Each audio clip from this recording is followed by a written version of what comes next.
remember like the three types of formulas. Okay. Anyway, we will integrate that into our code. So we need, first of all, to find delta x, which we already add, find true speed, which is a value that we are going to decide, and this value there is will be we can calculate. So in our code, first of all, we'll create a new variable which will be true speed. We will create it in the top because we want the variable to be accessible everywhere. So true speed will be a number, and maybe we'll put it at 10. Speed number equal 10. Oh yeah, and by the way, I'm just thinking about that right now. The plus 90 that we did, instead of doing it right there, we will do it when we calculate the angle. So we will have found the true angle. So we will do it right there. Angle 90 plus the value that we were calculating before.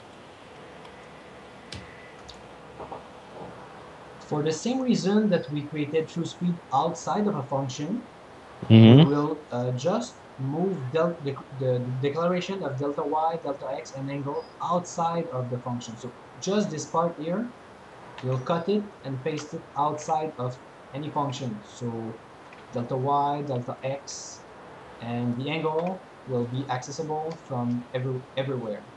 Oh yeah, I need to cut it. What's the shortcut for cut? Control X. Control X. Paste.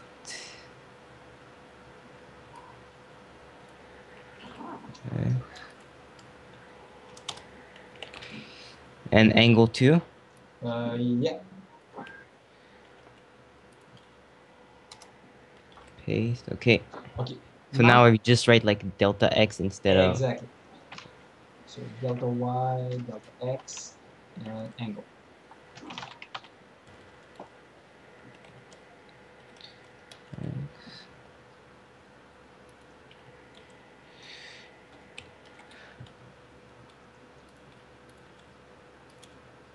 Whoops.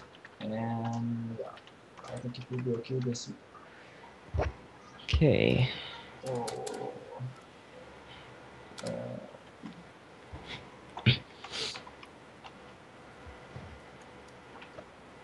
Okay. So now when we click, we shoot. This is the shoot function. Take care of that. So in the shoot function, we'll create the ball. So what we are going to do is, yeah, with true speed, we need two more variables. I just forget. It's the speed x and speed y of the ball. So we'll create var speed x, which will be the speed of the ball. By default, it will be at 0. And same thing for speed y, which will be at 0. Whoops.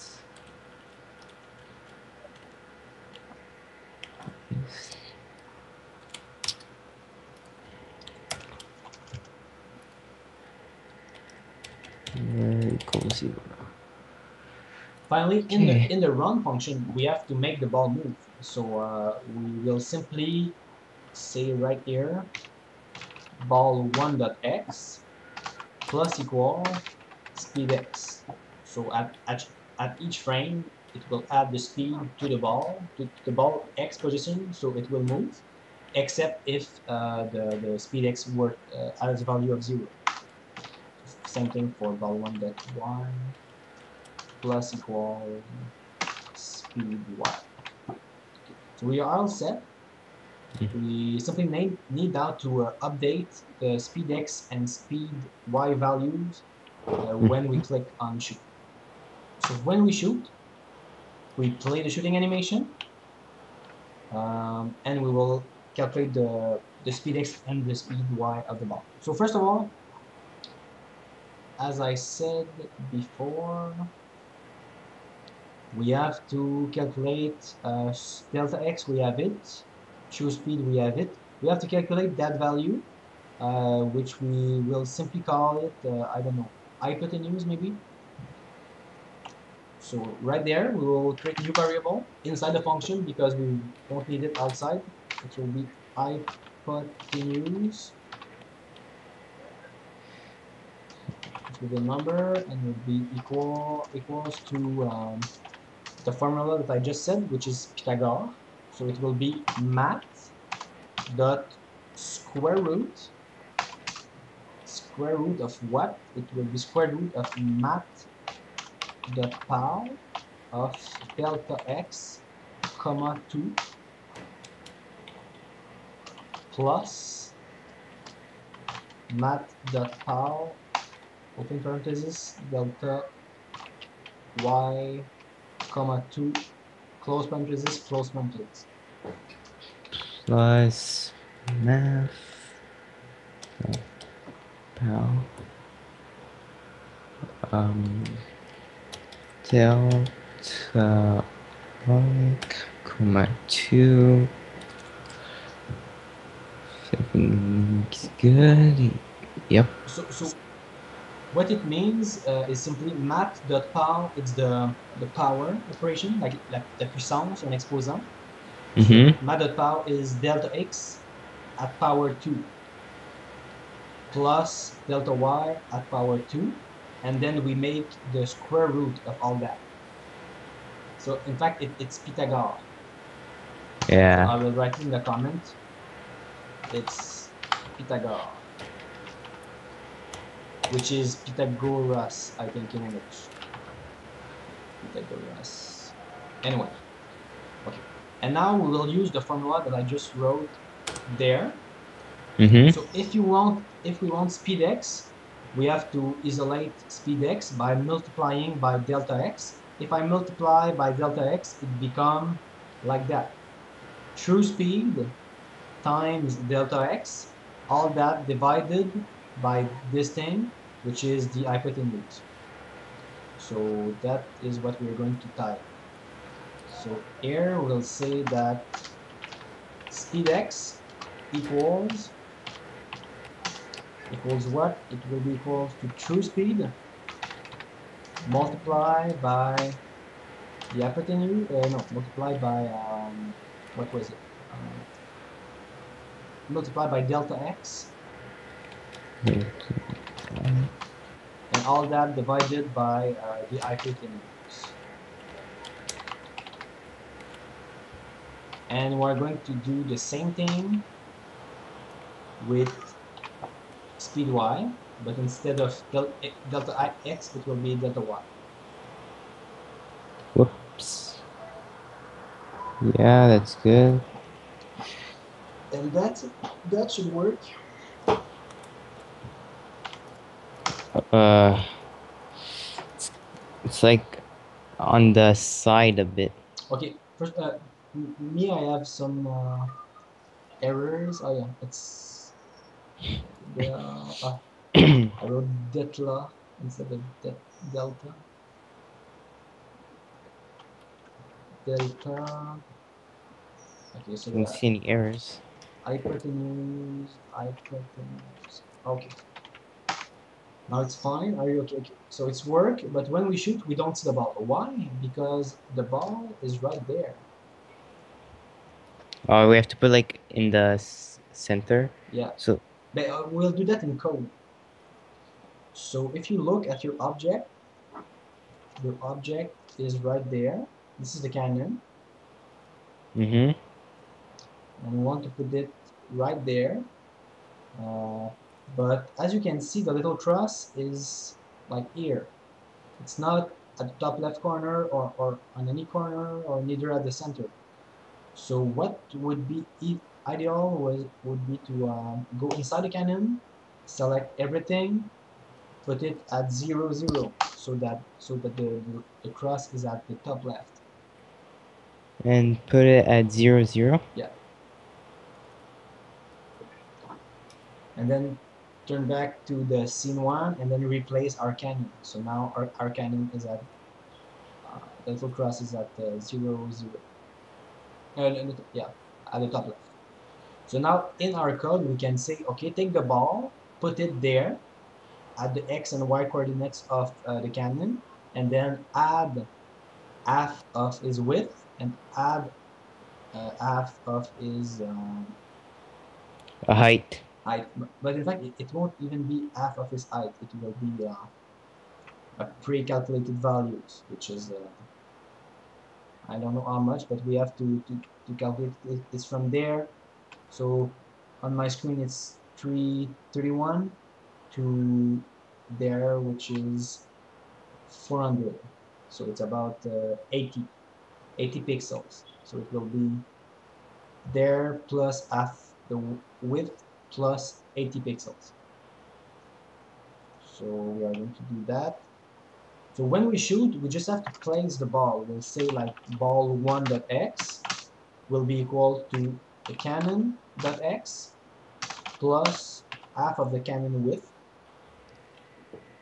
Oh, Oh yeah, one. in fact, it won't even work because when I think about it, when your cannon will rotate, so when it will be like that, for example, the cannon width will change. So we cannot work with the width and height of the cannon. We have to count the pixels.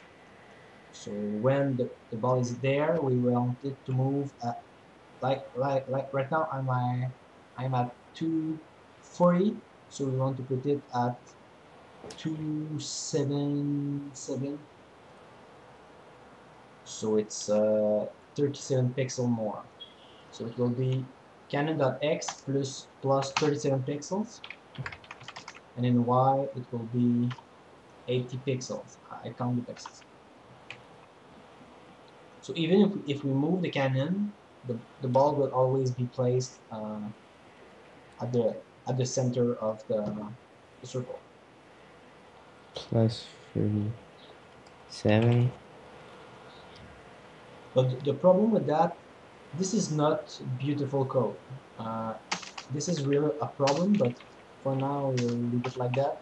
It's not a good. It's simple. It's simpler, but not very good. Yeah, because if you change like the size of your cannon, because anyway you want to change your design, you have to change your code. You have also to change your code and then retake the measurement of in pixels to make to place the ball at the center. So it's not good.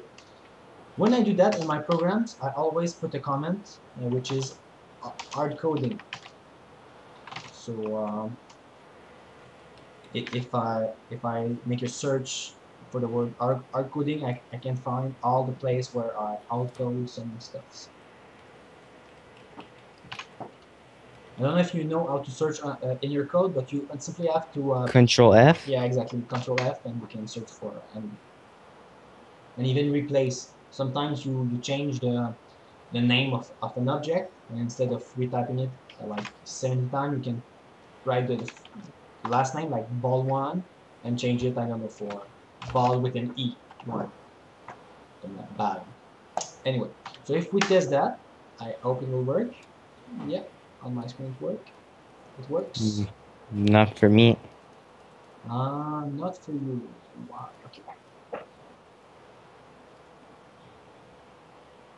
Canon X. Canon with 2N.